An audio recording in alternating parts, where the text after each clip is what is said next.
அது மிகப்பெரிய பாவத்தை கொடுக்கும். கிரேக்கம், லத்தீன், சமஸ்கிருதம் பெரிய ஒரு அத்தாட்சி இருக்கிறது.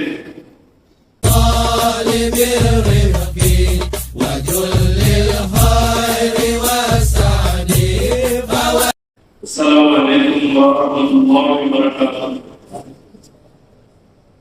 أعوذ بالله من الشيطان الرجيم. بسم الله الرحمن الرحيم.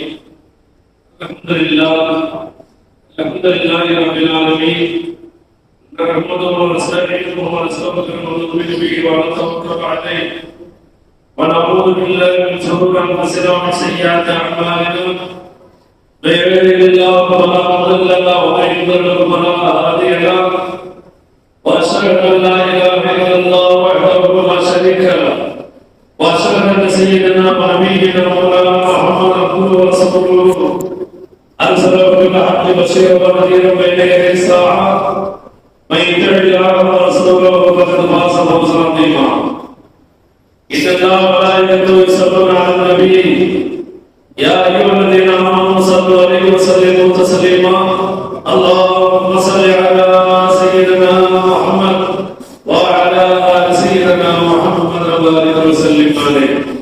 سبحانك لا علم لنا إلا ما علمتنا إنك أنت العليم الحكيم.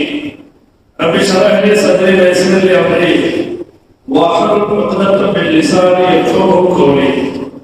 وقال الله تعالى في القرآن المجيد. بسم الله الرحمن الرحيم. ومن آياته خلق السماوات والأرض واختلاف ألسنتكم وألوانكم إن في ذلك لآيات للعالمين. صدق الله العلي العظيم وصدق رسوله النبي الكريم. أما بعد. புகழனைத்து அல்லாஹ்வுக்கு உரித்தாவதாக.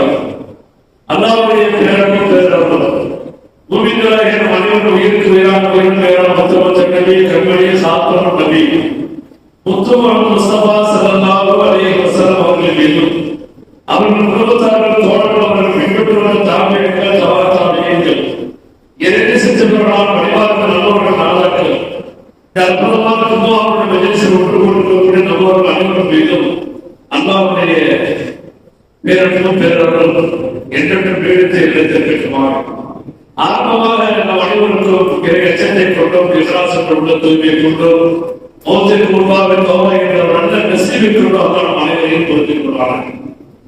அன்பிற்கு விரோதி அல்லாஹ்விடத்திலே அல்லாஹ்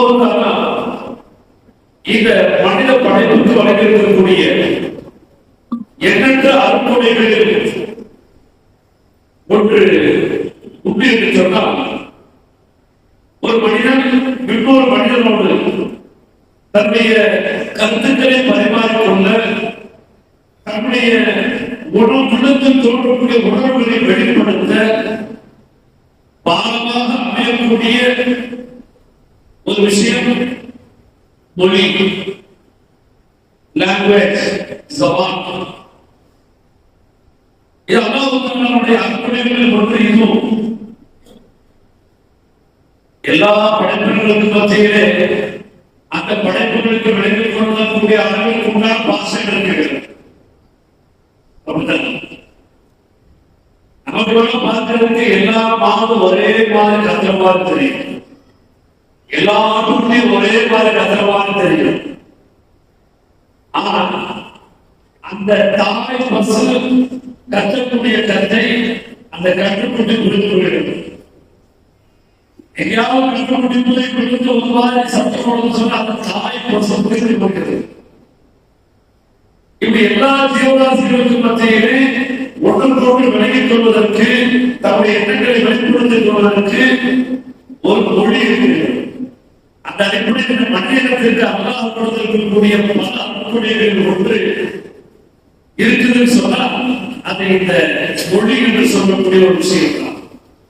அல்லாஹ் தன்னுடைய அத்தாட்சிகளை, அத்தாட்சின்னு சொன்னால் அவனை பொறுத்து அல்லாஹ் இருக்கிறான்றத நமக்கு விளக்கக்கூடிய அத்தாட்சி. அப்படிப்பட்ட அத்தாட்சிகளை வரிசைப்படுத்தி சொல்லக்கூடிய சமயத்துல இந்த உலகத்துல பலதரப்பட்ட மொழிகள் இருப்பதை அத்தாட்சிகள் ஒன்றாக ஒரு மொழி ரெண்டு மொழி அல்ல, எண்ணற்ற ஆயிரக்கணக்கான மொழிகள் இருக்கிறது. ஏன் இந்த மாதிரியான ஆயிரக்கணக்கான மொழிகள்? இந்த மக்களுக்கு மத்தியில் பிரிவு, இந்த மக்களுக்கு மத்தியில் வேறுபாடு இருப்பதை காட்டுவதற்காகவா? இல்லை இல்லை. இந்த மக்களை எல்லாம் அப்படி படைத்தேன் என்று அம்மா சொல்லும் பொழுது இவர்களை எல்லாம் ஓர் ஆண் பெண்ணில் இருந்து ஆண்களை இஸ்லாம் அம்மாலை இஸ்லாம் என்று இருவர் சொல்லுவார்கள். இந்த மனித பிறப்பையே மனித இனத்தையே இந்த பூமியில் தாழ்ச்சியில் காட்டியிருக்கிறோம். அவ ஒரே தாய் கட்டிற்கு பிறந்த இந்த மனித சமுதாயத்திற்கு மத்தியிலே நாம் பேசக்கூடிய மொழிகள் மட்டும் எத்தனை விதமான வித்தியாசங்கள், எத்தனை விதமான வித்தியாசங்கள். இதுதான் அல்லாவோட அத்தாட்சிகள் ஒன்று. அல்லாஹ் திருமறையில் சொல்லி காட்டுகிறார்.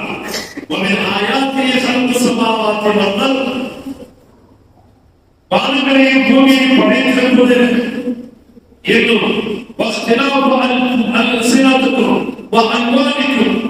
என்னும் உங்களுடைய மொழி, உங்களுடைய திறங்கள் வேறுபட்டு இருப்பதும் இந்த ஆயாத்தில் ஆகவே இது அகிலத்தார்களுக்கு ஒரு மிகப்பெரிய ஒரு அத்தாட்சி இருக்கிறது. அல்லாஹ்வுடைய படைப்புடைய வித்தியாசத்தை பார்க்கணும். ஒன்றுமில்லை, இங்க பேசக்கூடிய இந்த மாநிலத்தில் பேசக்கூடிய இந்த பாஷை அடுத்த மாநிலத்தில் ரொம்ப தூரம் பயணிக்க வேண்டாம். ஒரு 330 கிலோமீட்டர் பயணிச்சா போதும். நம்ம இருக்கிற இடத்துல இருந்து அந்த பக்கம் போனா தெலுங்கு பேசுறாங்க, இந்த பக்கம் போனா மலையாளம் பேசுறாங்க, ஒரு கிளாஸ் அங்க போனா கன்னடம் பேசுறாங்க. அப்போ சில கிலோமீட்டர்கள் சில மைல்கணக்கில் நாம் பயணிக்கும் போது நம்மளை போலதான் அவர்களும் நம்முடைய வாய் மேல அவங்களுக்கு வாங்கி இருக்குது, நமக்கு இருக்கிற போல நாக்கு இருக்குது. ஆனால் வரக்கூடிய சப்தத்தின் அமைப்புகள், அந்த அமைப்பை தான் மொழி என்று சொல்கின்றோம். அந்த அமைப்பு மாறுபடும் பொழுது, அந்த மொழி மாறுபடும் பொழுது அவர் என்ன பேசுறார், நமக்குரிய மனைவி நம்ம என்ன பேசுறோம், அவருக்குரிய மனைவி எப்படி அல்லாஹ்வுடைய படைப்பு. ஆனா எல்லா போராட்டங்களும் வந்தவங்க நீங்க சொல்றது அவருக்கு புரியல, அவர் சொல்றவங்களுக்கு புரியல. ஆனா புரியல. ஒரு ராஜ்யம் வச்சு போய் ஏற்போட எடுத்து விட்டுட்டு திருப்பி வரும்போது வரக்கூடிய பஸ் மலையாளத்தில் போட்டு ஊருக்கு உண்டான பேரை எனக்கு பார்க்க முடியாது, தெரியல.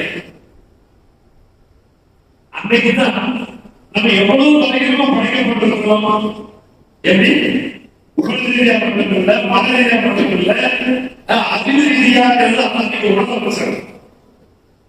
இன்னைக்கு இங்க தமிழே தெரியாதவங்க நம்ம கிட்ட வந்து இந்த பஸ் வேண்டாம் எடுப்போமா அப்படின்னு கேட்கறத நம்ம பார்க்கிறோம். அவங்களுக்கு படிக்க தெரியாது.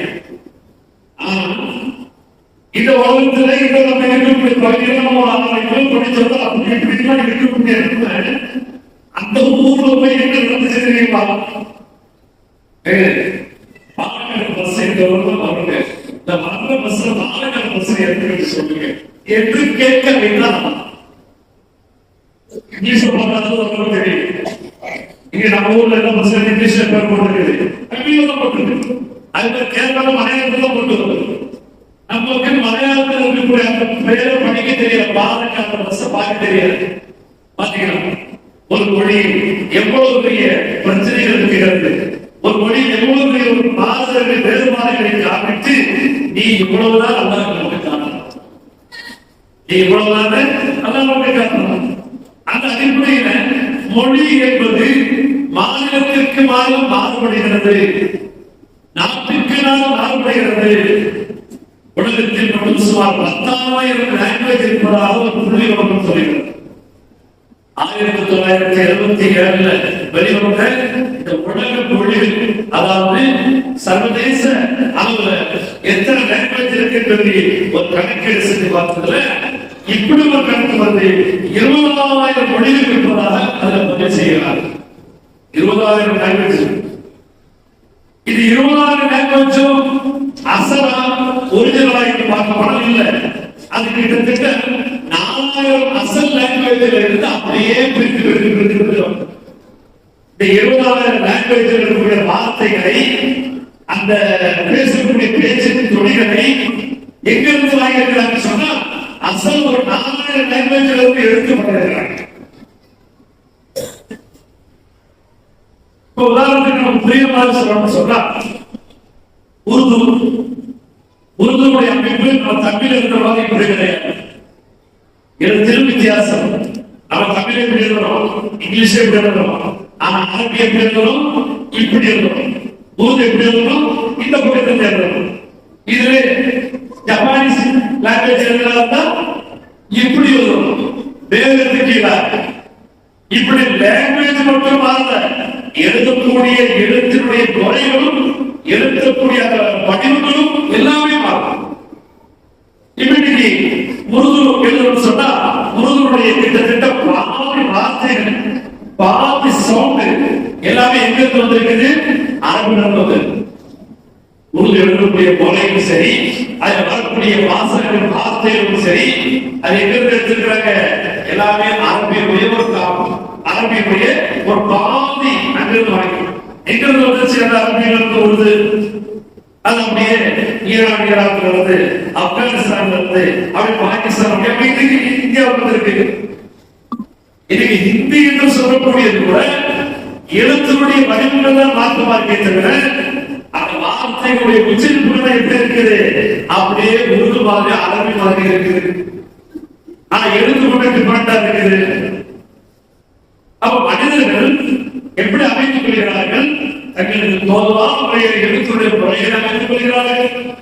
அந்த எழுத்துடைய உச்சரிப்பு முறைகளை மற்ற லாங்குவேஜிலிருந்து எடுத்துக் கொள்கிறார்கள்.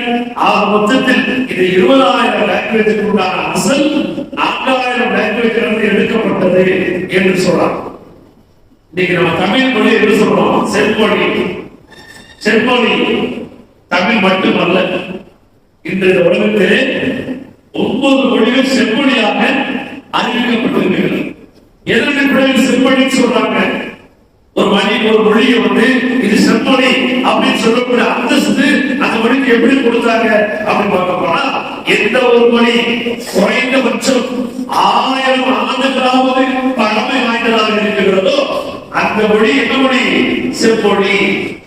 அப்படி செம்மொழியாக அங்கீகரிக்கப்பட்ட ஒரு 9 லாங்குவேஜ் இருக்குன்னு சொன்னா அதுல தமிழ் மொழி மட்டுமல்ல, கிரேக்கம், லத்தீன், சமஸ்கிருதம், பார்சியம், சீனம், அரபி, எபிரேனியம், தமிழ், கன்னடம் ஆகிய மொழிகள் செம்மொழி அந்தஸ்தை பெறுகிறது.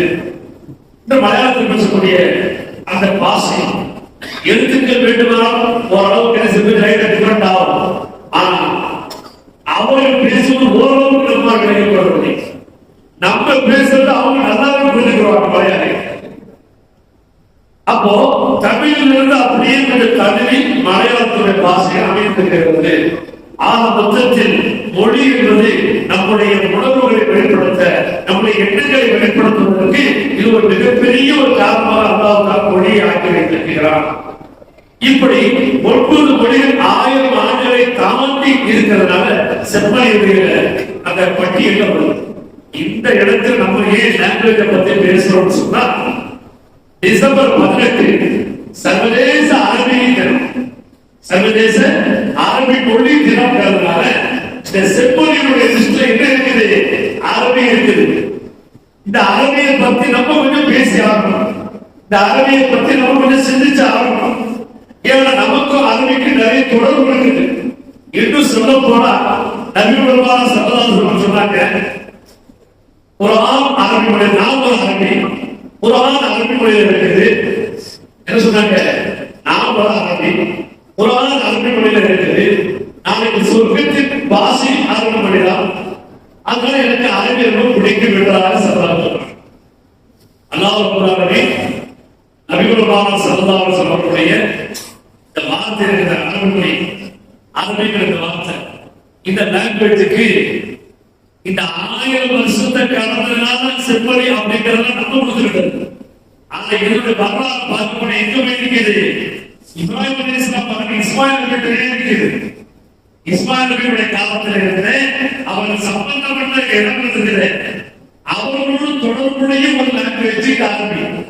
இன்னும் சொல்ல போனால் இன்றைய ஒரிஜினல் அறிஞர்கள் இருக்கிறார்களே, அந்த அறிஞர்களை விட பழமை வாய்ந்தது அவர்கள் பேசக்கூடிய அரபி மொழி.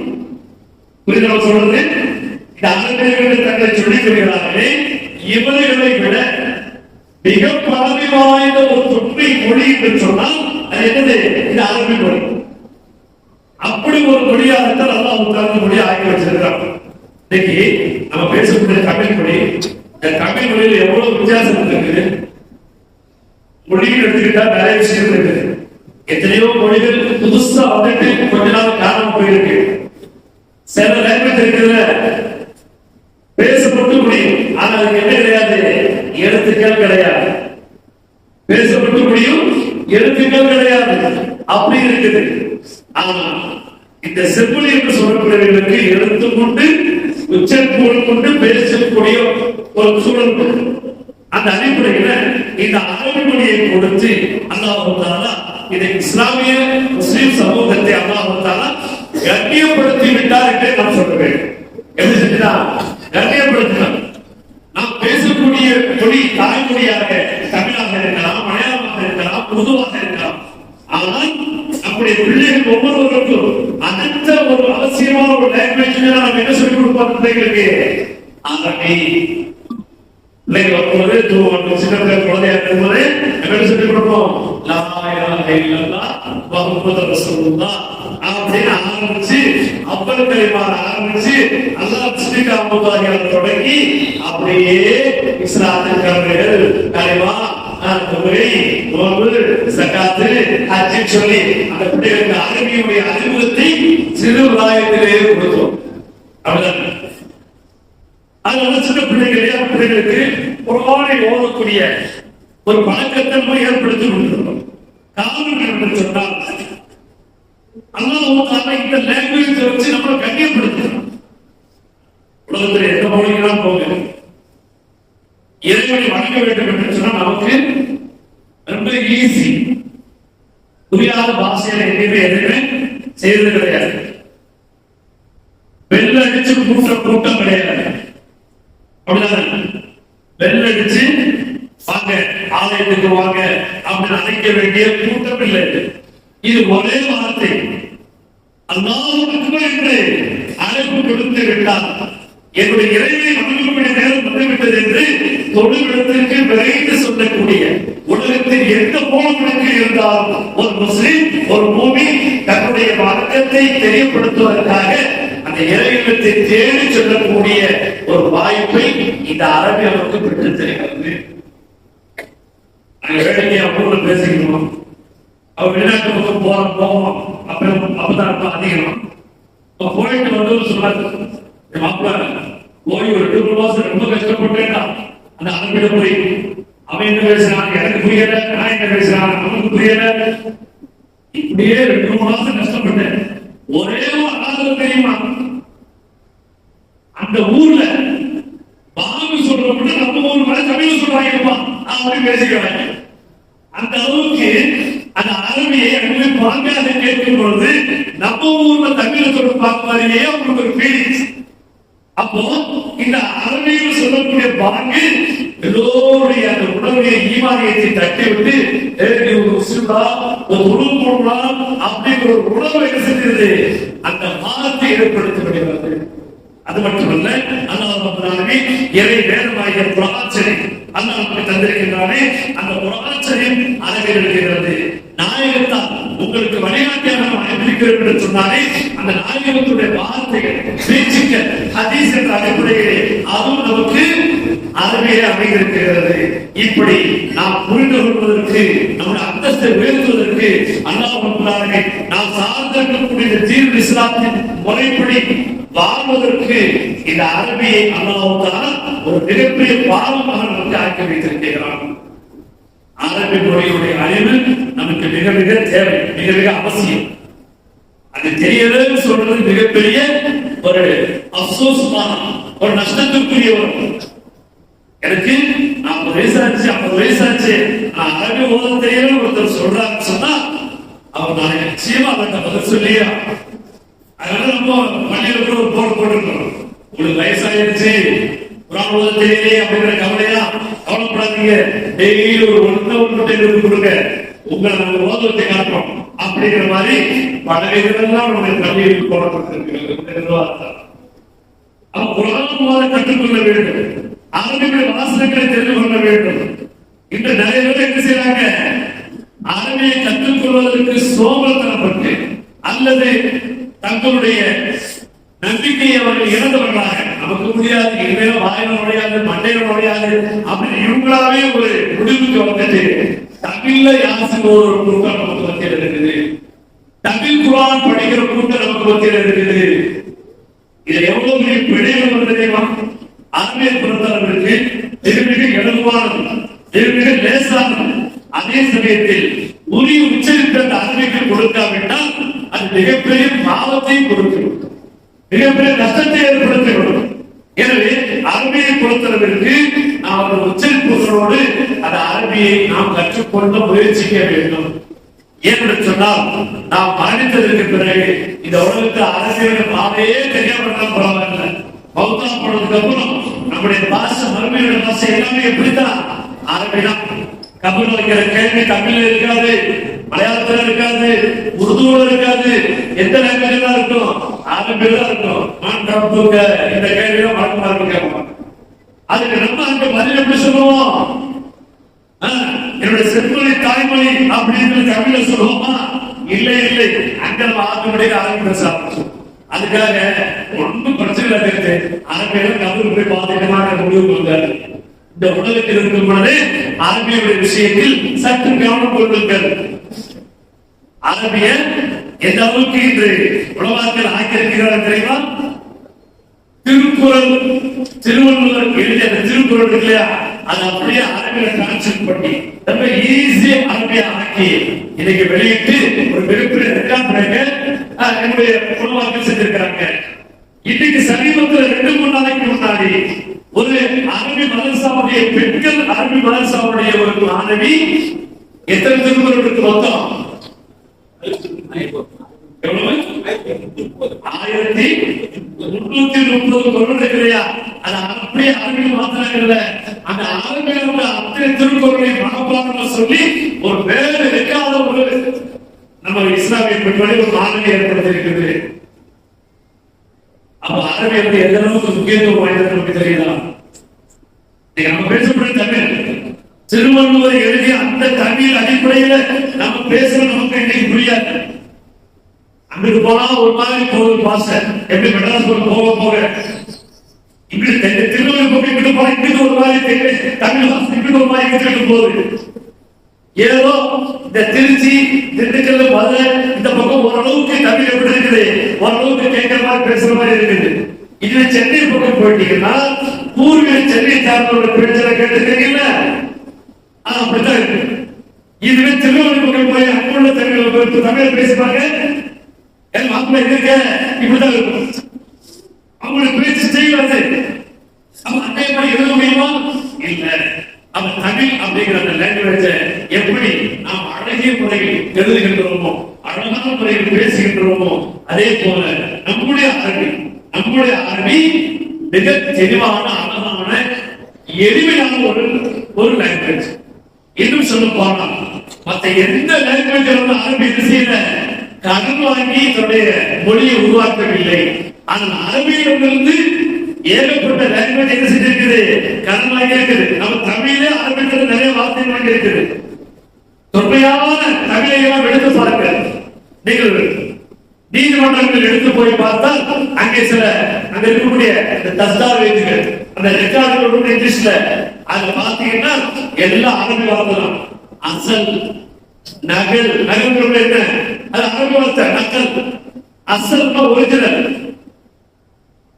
அதே மாதிரி வக்கீல், பாயிதா, இதெல்லாம் கோர்ட்டில் பழக்கக்கூடிய இன்று அரசாங்கத்தினுடைய பதிவேடுகளில் இருக்கக்கூடிய அத்தனை வார்த்தைகளில் கிட்டத்தட்ட பாதிக்கு மேல எங்கிருந்து எடுக்கப்பட்ட வார்த்தைகள், அரபியிலிருந்து எடுக்கப்பட்ட வார்த்தை.